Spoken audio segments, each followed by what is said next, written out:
That's a Pinto. Sanjay Pinto.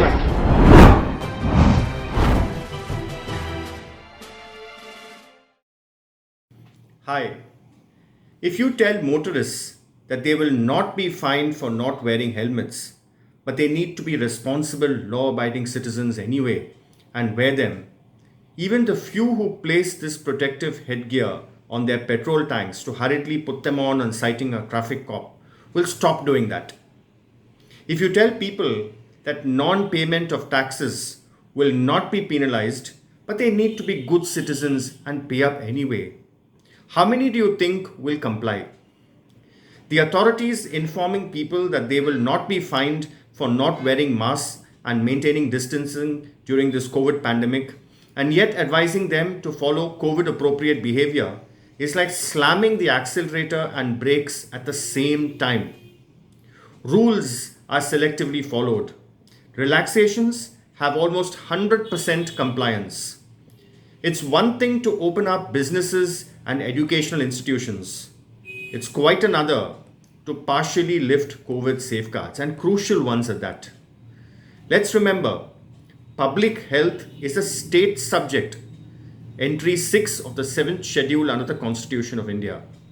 Each state has its own discretion to make decisions based on prevailing conditions. Except a few states like Maharashtra and union territories like Delhi, others have mercifully not yet withdrawn the compulsory mask rule officially. The first official word came from a letter from the Union Home Secretary in the third week of March. Ironically, one of the reasons cited for not extending the invocation of the Disaster Management Act of 2005 is the much higher level of awareness of COVID appropriate behavior. Let me repeat that. The much higher level of awareness of COVID appropriate behavior. Debatable. Awareness is one thing, implementation is quite another. In this communication, running into 5 paragraphs, the need for COVID appropriate behavior is emphasized in 4 paragraphs. Now let's analyze the communication from Tamil Nadu's Director of Public Health in the first week of April this month. This was a withdrawal of a notification of November last year on only vaccinated individuals being allowed in designated public places. This was under section 71 subsection 1 and 76 subsections 2b of the Tamil Nadu Public Health Act 1939. Nowhere is there a whisper of masks being no longer mandatory.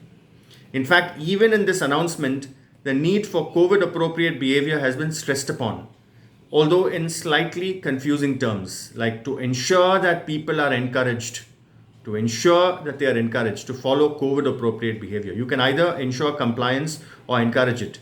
This is neither here nor there. The pandemic has brought to the fore the need for clearer, for simpler communication from the government.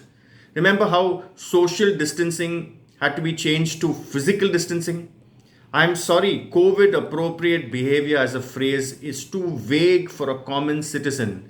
You need to be absolutely specific on the lines of please continue to wear masks covering your nose and mouth, with further reinforcement like do not pull down your mask while speaking, and there is no use of wearing your mask on your chin.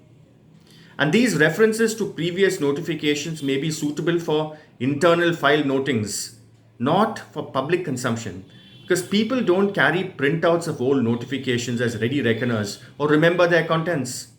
This used to be the first few lessons both young journalists and lawyers are taught. Don't assume that the viewers or readers or judges remember details of the past. Bring them up to speed briefly in every new story or appearance. The same should hold good for the government in its communication during a crisis.